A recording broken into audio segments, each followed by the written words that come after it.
roughly 3.9%, almost equivalent to what we're experiencing now.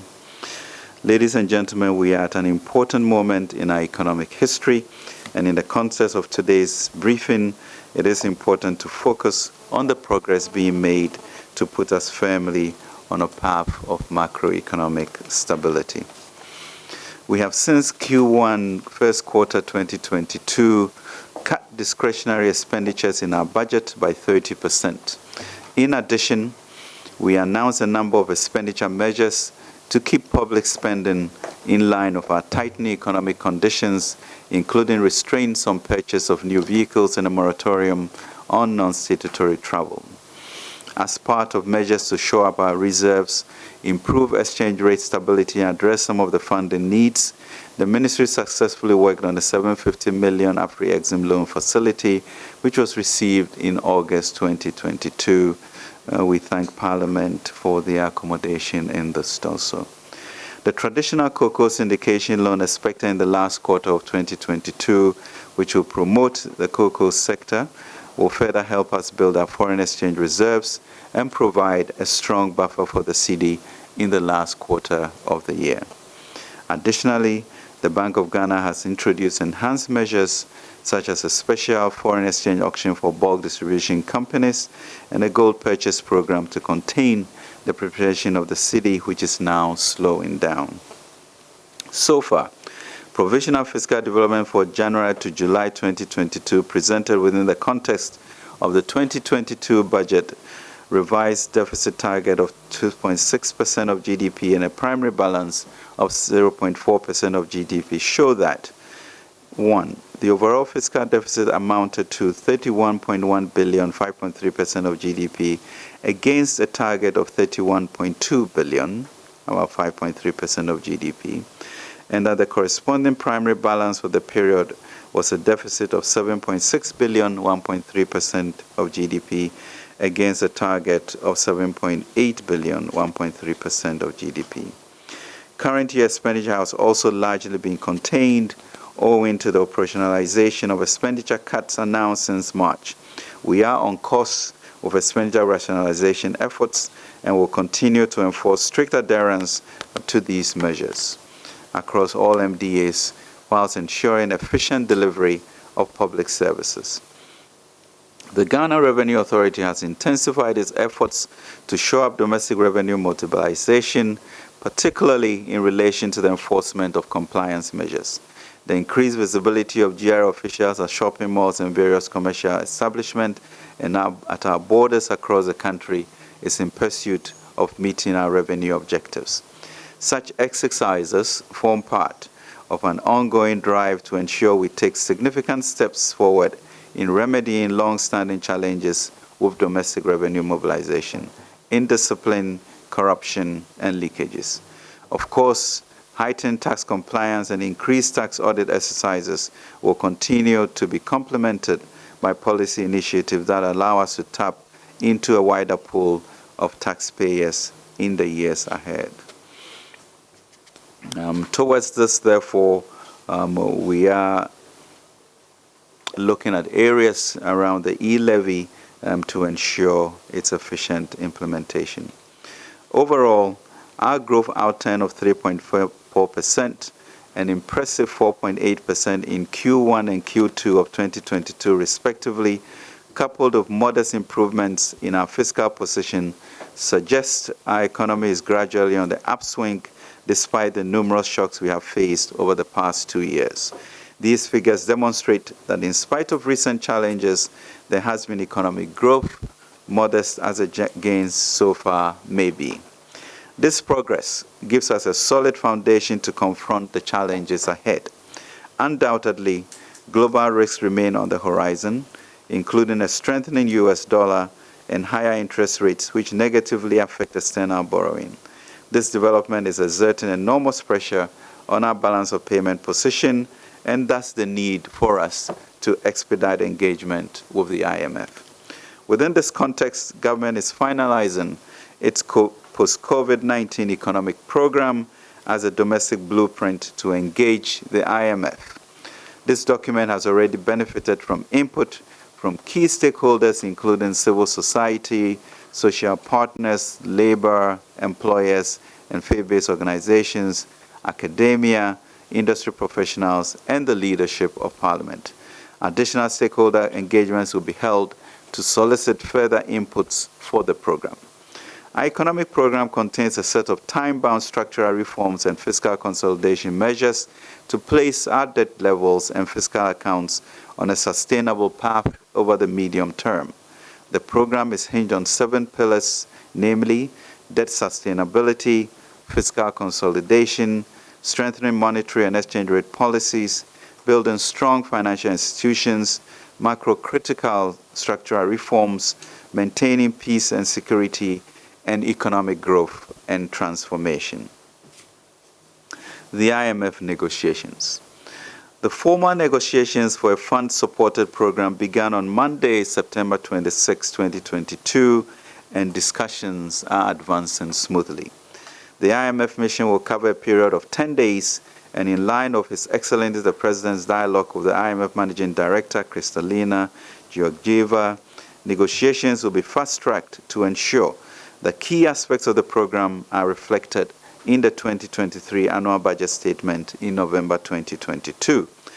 Government is committed to ensuring that a comprehensive package is negotiated with the aim of restoring and sustaining macroeconomic stability, ensuring durable and inclusive growth, and promoting social protection. As stated in our press release dated 26 September 2022, on the commencement of the IMF negotiations, having a sustainable debt path is a prerequisite for the IMF program. Therefore, the IMF, World Bank, and the Ghana team are currently undertaking a debt sustainability analysis to inform the program negotiations. In addition, the IMF and government team are working to update the medium-term macro-fiscal framework to inform IMF program design.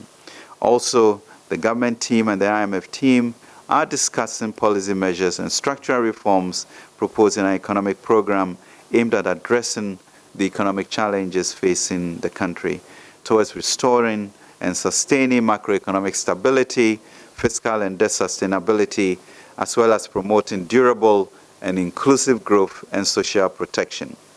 Ladies and gentlemen, we simply have not reached any agreement with the fund on the parameters of any debt operation as we are in the process of completing the debt sustainability analysis. Government shall continue to actively engage all stakeholders in a clear and transparent manner as we seek to fast-track the IMF negotiation process. Ghana needs a viable domestic financial system to support its development program, especially in these 3 years with limited access to international capital markets. Therefore, everything must and will be done to protect our financial sector, and there must be room for a win-win conversation through extensive stakeholder engagement with both our domestic and external investors. Ghana has always had a collaborative approach with its partners, and we shall, I'm confident, come out of an historic arrangement. This is a government that protected the savings of 4.6 million Ghanaian depositors with the reform of the banking and financial sector. Even in our early days, we owe it to the economy and Ghanaians to keep protecting it. The sanctity and the well-functioning of the financial system is sacrosanct, and we need the support and trust of all Ghanaians to deliver this. Let us join hands to get this done. The Great Celtic Miracle in Ireland in the 80s was a result of such collaboration, especially with Labour, and we shall also be blessed with the Ghana Miracle. A 5-member committee consisting of prominent financial services professionals will lead extensive stakeholder engagement across all the key segments of the financial sector: banking, asset management, pensions, and insurance. The announcement of the committee members will be made in the coming days, and they will immediately get to work to engage key stakeholders in the financial services sector. Additional to ongoing engagements of civil society organizations, social partners, labor employers and faith-based organizations, academia, industry professionals, and the leadership of Parliament.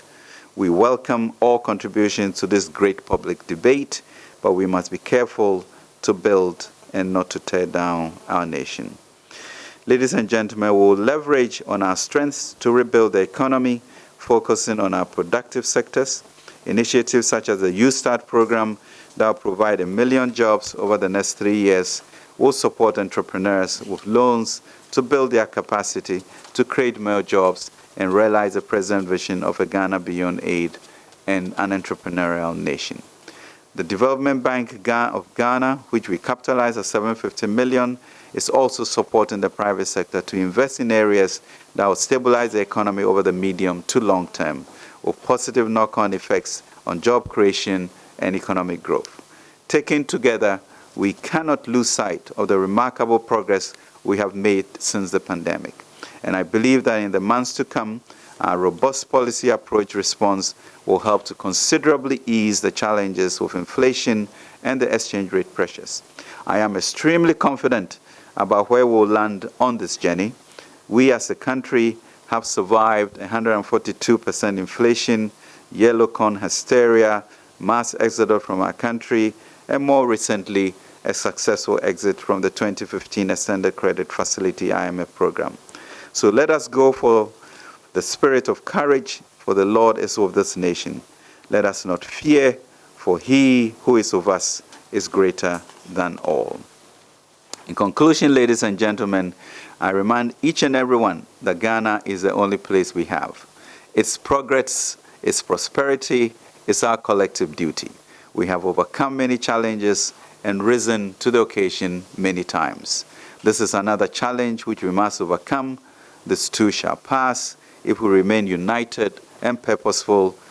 Let us not forget that the battle is indeed the Lord's.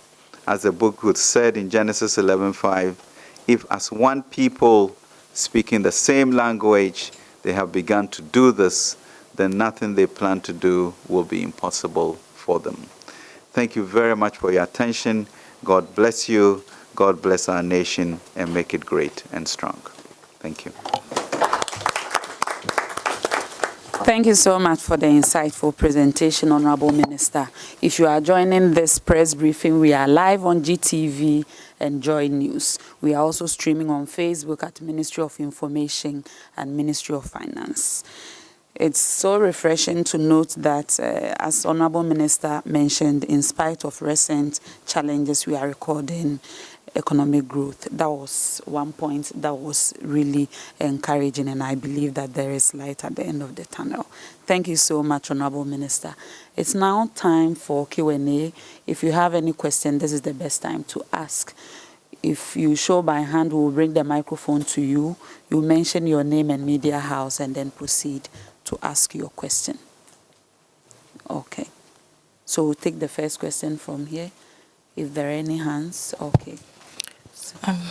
Please keep your questions brief and to the point, please. Thank you.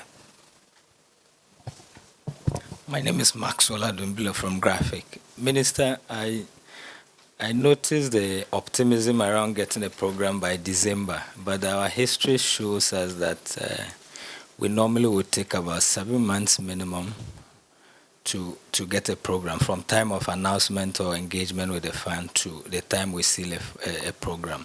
What makes this time unique, and where is the optimism coming from that we can get a program by December, and even we can have the November budget coming from the IMF program? Thank you. Okay, my name is Ebenezer Sabote from Joy FM. My first question is a bit related to my colleague's own. It has to do with the 5-member committee that you indicated that you'll be forming. I'm just thinking, is that committee not going to, the work of the committee not going to delay the program negotiations, since government is in a hurry, in a way, to get it done? That is one.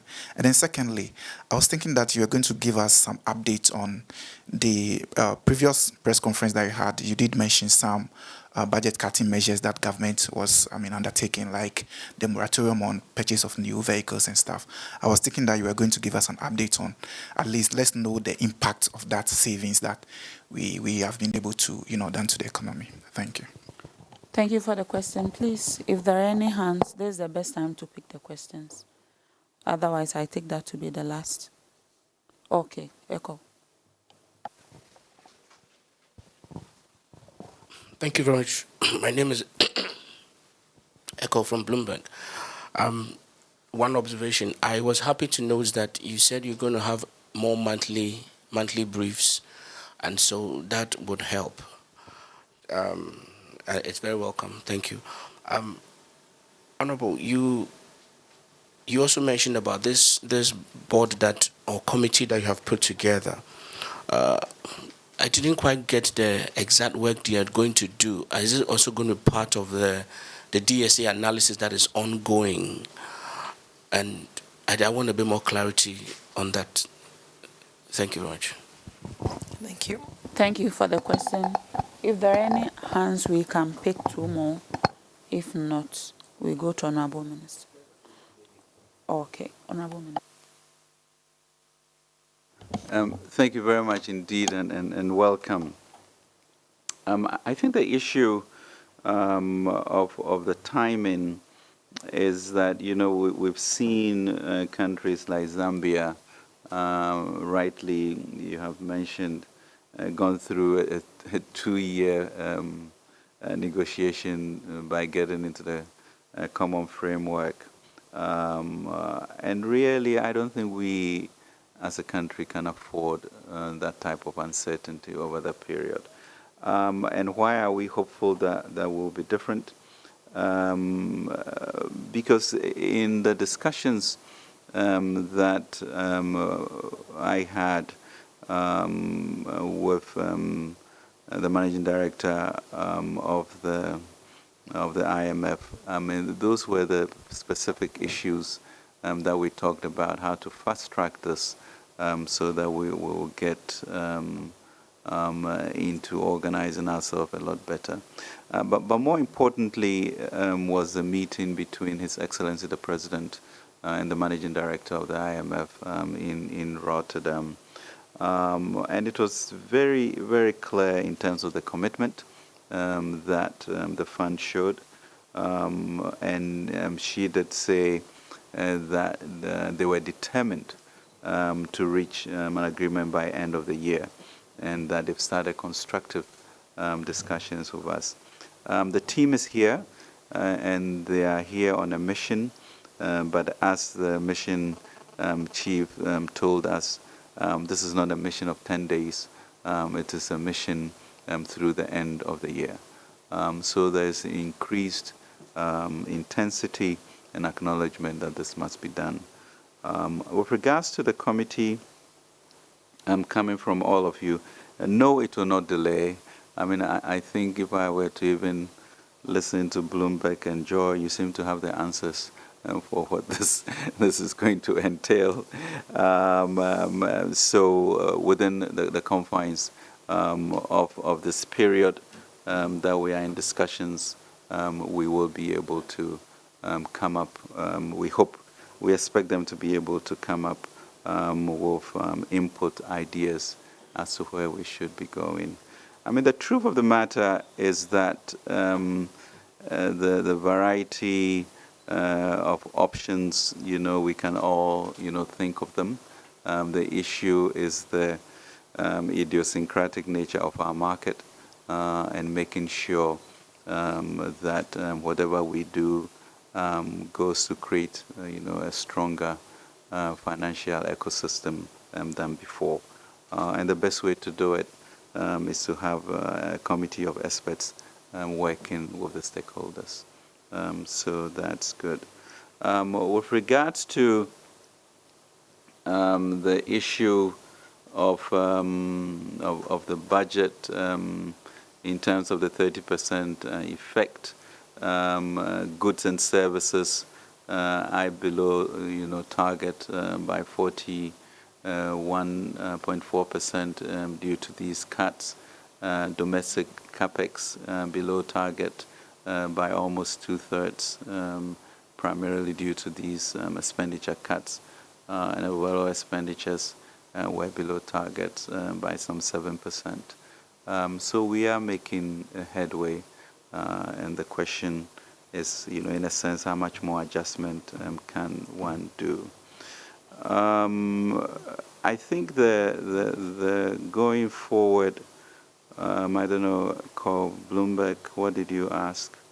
But I think, that also leads to sort of this critical period in our economy, and the question becomes, what do we as citizens or as social commentators or as journalists do? Because it's a very fragile period for our economy and global economy. The classical foundation of journalists, as you know, is, to educate, to inform, and to entertain, in a sense.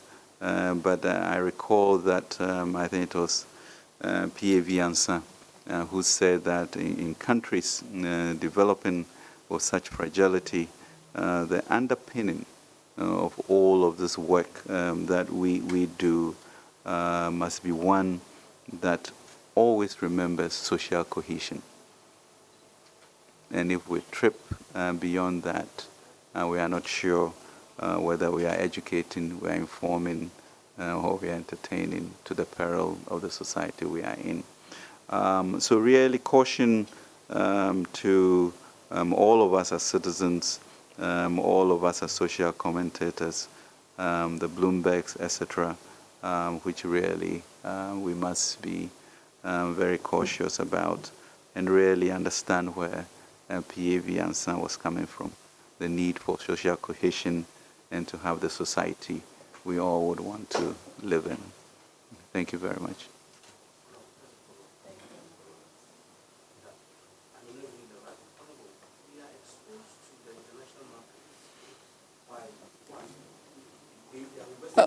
Call, can you take the mic? Okay. Thank you. Okay, let me take it again. We still have, as a nation, we have people who have invested in us. They have given us bonds and what have you. So sometimes there's a lag in the time that official information is made available, and then what the market is craving for at a critical time. This brings in a lot of analysts who say a lot of things. And so when it happens like that, and then we come to the officialdom and there's a lag, that vacuum will be filled. This is not for me as a person or even Bloomberg or any media house, but generally, I think that's why I recommended that monthly briefing is helping. If there's a way that more frequent, even on a maybe bi-weekly basis, there will be somebody to give briefs, it will help everybody. Then whatever the official position that Ghana has on any position is quickly mentioned and it is known out there. That is just just a comment. I didn't get clarity on the committee you are putting together. Is it fair to say that this committee is also going to help lead in the DSA analysis, and that are all options available on the table, different forms of restructuring if need be? You say we've not gotten there, we've not started yet. Help me with a line that clarifies this statement. We are putting together a committee to help do especially what, and what options are on the table. Thank you very much, Cole. I mean, the issue of information, I know all journalists have relationships, official and unofficial, but for a major article to be predicated on what may be rumors, in a sense, makes it difficult for me to accept that the gap created that, because you have a nation at your behest, and it can trigger unintended consequences because of that. So, we have engaged all stakeholders in this issue, and some of them have written papers. We had some very spirited discussions. On Friday, we were in Koforidua, for example, with the ranking and chairs of the various subcommittees to talk about that. I think the financial subsector is a very special and important sector, and that is why we're encouraging that type of setup so that their input, however it happens, it will then be looked to incorporate in our discussions because it's important. I mean, the DSA is happening, what does it throw out? It will throw out a sense of fiscal adjustments. You know, you have a financing gap, and then you're going to split it between fiscal adjustment and your debt operations. So let us be informed by what the domestic financial system thinks is a way to go. I think you've heard enough of various options that can be done. There's an article from J.P. Morgan. We all know the variety of things that could be applied. But I think it's important for the industry players to lead this whole discussion so that we are well informed going forward. So that really would be their remit, so that there's a cohesive and comprehensive way in which we incorporate their views. But we are not predicting where things will go, and I think until the DSA is done, you know, everything else is really speculative, and that's what we do. But the one clarity, as you can see in the statement, is that we know about ensuring that we have a strong domestic investor community, which is you, me, everybody, and the banks, so that we can depend on it. They'll be confident about their assets being protected, and we'll go forward together to resolve these issues.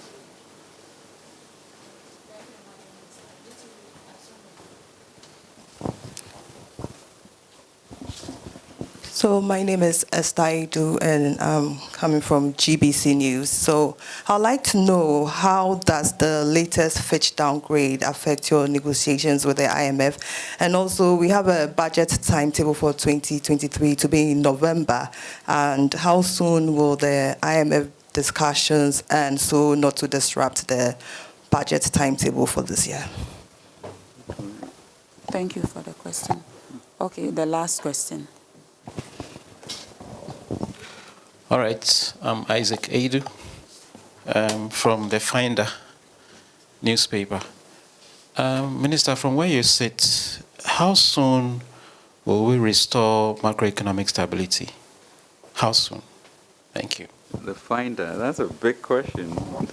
But I think it's really an excellent question. I mean, I think this is the 18th time that we are coming to the fund. And you look through the history of it, and you really in the end come to the realization that there are certain structural things that we must do, you know, as a country, if we are to move out of this in and out of the turnstile of the IMF. And I think we need to take a view on that. I mean, yes, we need to address our debt issues so that we can sustain and build to it. We need to look at the way in which our compensation is going, such that the ratios, you know, maybe come down to about 35% of our revenue, which means our revenue must considerably go up. If you break down our wages and salaries and compensation, you realize a majority of them earn very low incomes, and then we have, you know, maybe a much smaller minority, you know, topping up to make this huge burden. So how do we create more equality within that and get also more productivity to be able to change that equation? And then there are areas such as our earmark funds. I think we now have about 14 of them, which means that government's revenue are already, quote unquote, earmarked before they are used.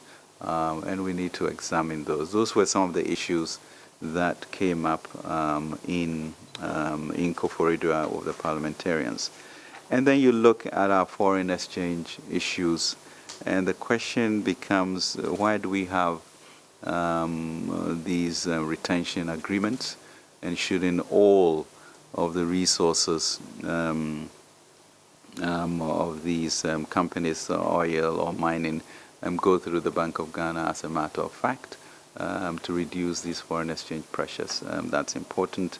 How do we move into an export-driven economy so that we are not importing food to the tune of $2 billion, but we are actually exporting food? That's important. Why do we not have our own gold refinery to support central bank's policy decision now to be buying gold? So those become important ways in which we will then change the structure of economy so we don't go back to what we are experiencing now. The program likely will be 3 years, and that's the period in which we expect to climb out of this in a strong way, to have a strong economy going forward. And with regards to timing, yes, the budget, God willing, should be read by November 15th per the rules. And so, yes, we are multitasking to ensure that all of these things will enable us to meet those deadlines. But we will do it. The issue of the Fitch downgrade, as you mentioned, is unfortunate. In their email to us, they referred to the Bloomberg article that influenced their decision, and so the downgrade has, well, it sort of further depressed the bonds on the international market, resulting in additional losses to investors. I mean, once we got downgraded to CCC, we are also expecting that the economic program that is going to be that is being worked on, which will be the sort of the basis for the IMF discussions, will then, help us to come back to some strong matrices to then be able to get our sovereign ratings revised over that period, and we are confident that it will. I think returning sort of access to the international capital market is going to take a bit of time, 2-3 years, and so during that period we'll work on our ratings also to be able to get there.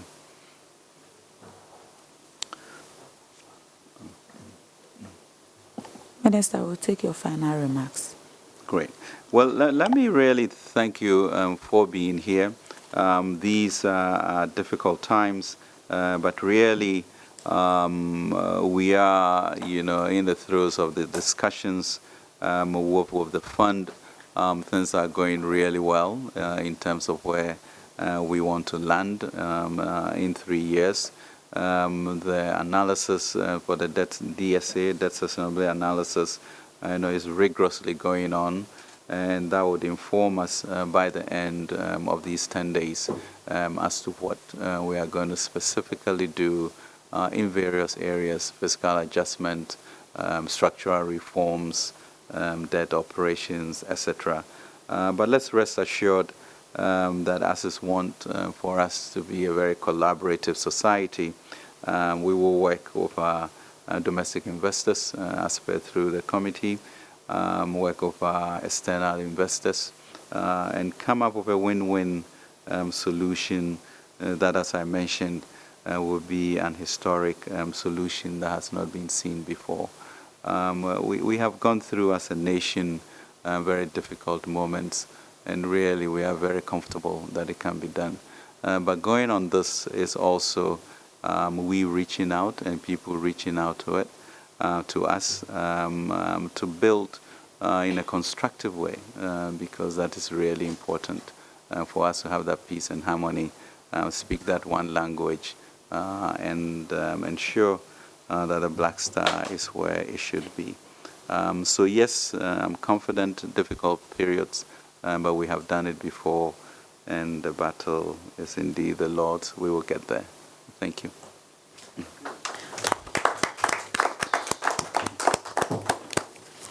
Honorable Minister of State, Honorable Deputy Minister, distinguished ladies and gentlemen, the press, thank you so much for making time for this important exercise. And as Minister mentioned, this will happen more frequently so that we get to interact more and inform Ghanaians. Thank you and good morning.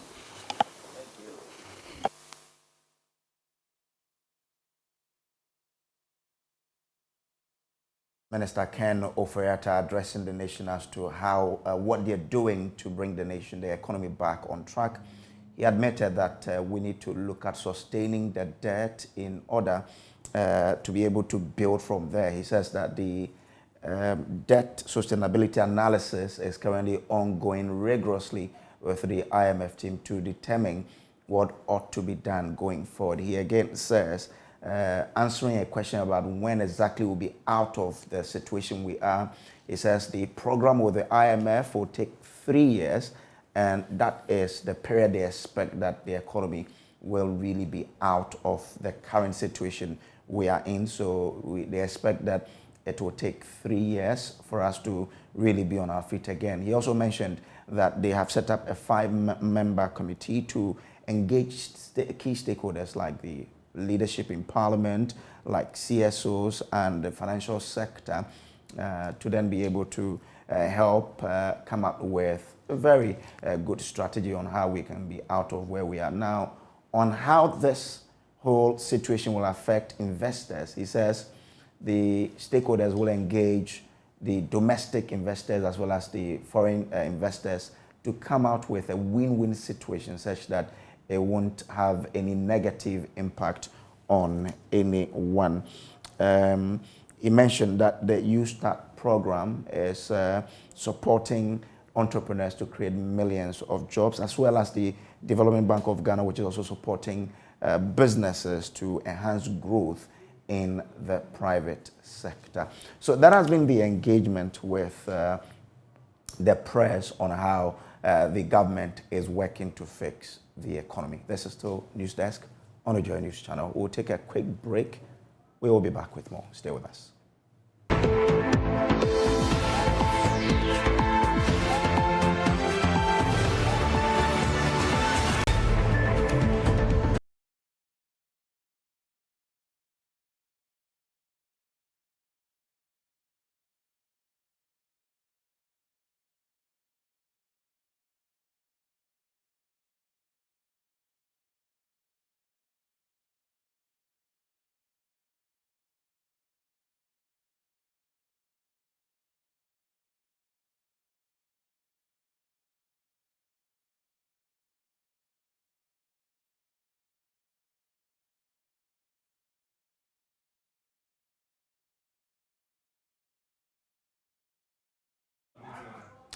Well, now Parliament's Mines and Energy Committee has been interrogating management of GNPC over the gas supply deal with Genser Energy, which has been criticized as causing financial loss to the state. Deputy Energy Minister Mohammed Amin Adam spoke to journalists after the meeting and says the CSO's claims are misleading.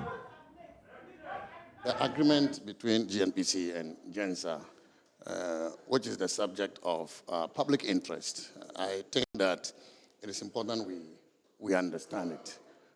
Some of the headlines you read are not factual, and they do not help when you have done analysis, so-called independent analysis, you need to put it against the facts. And the only way you can get the facts is to talk to the institutions that are involved. Otherwise, it can be misleading, and people will form an opinion on misleading statements. And this is why I am very happy that Parliament has shown interest in this.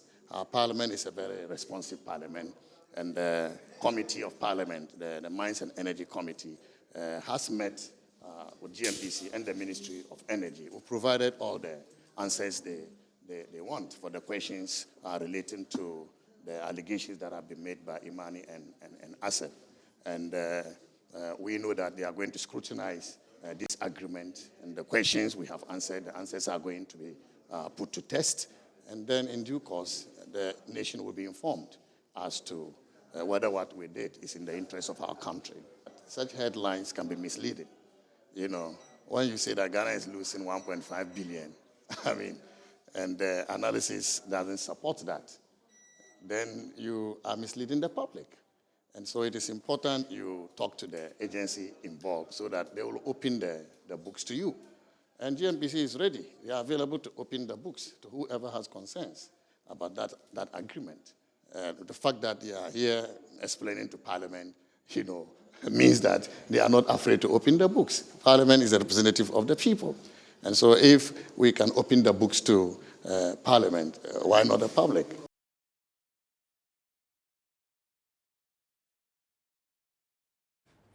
Now, ranking member on the Mines and Energy Committee, John Jinapor, says the GNPC and Genser deal raises key questions that must be answered.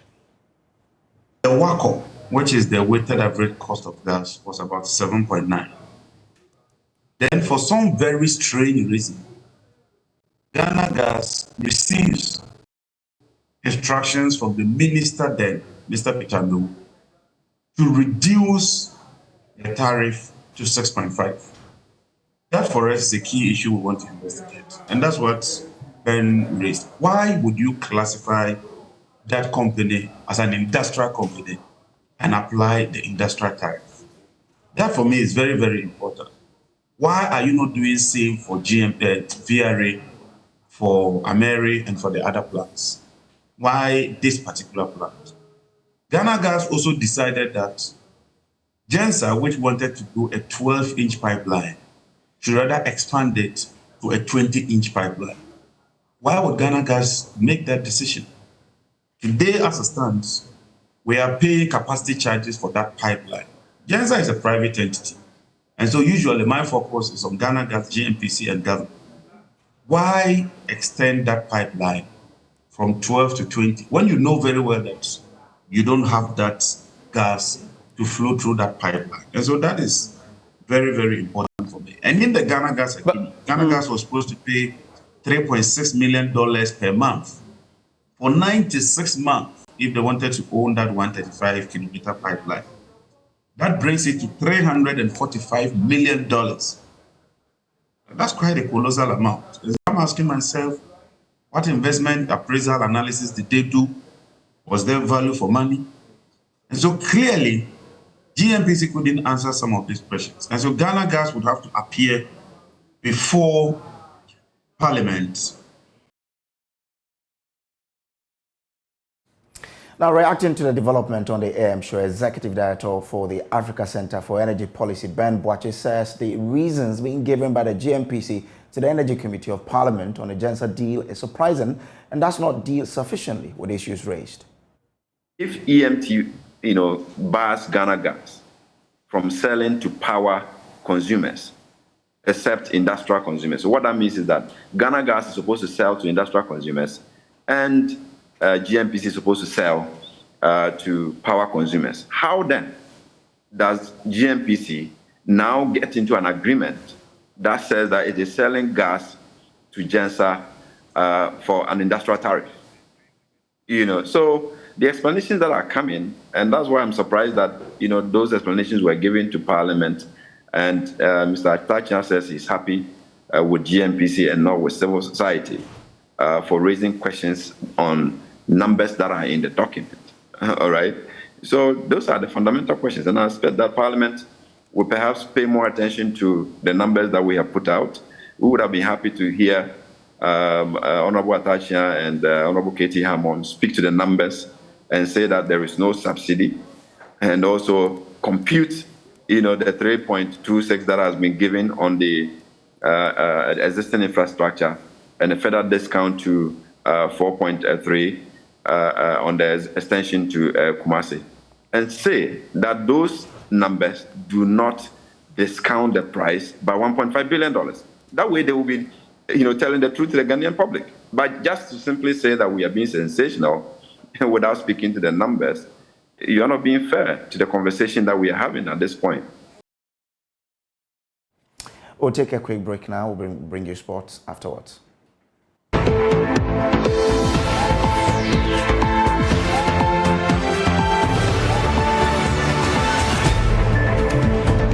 Welcome back. Time for us to bring you sports, and Mubarak is already here with the latest. Hi.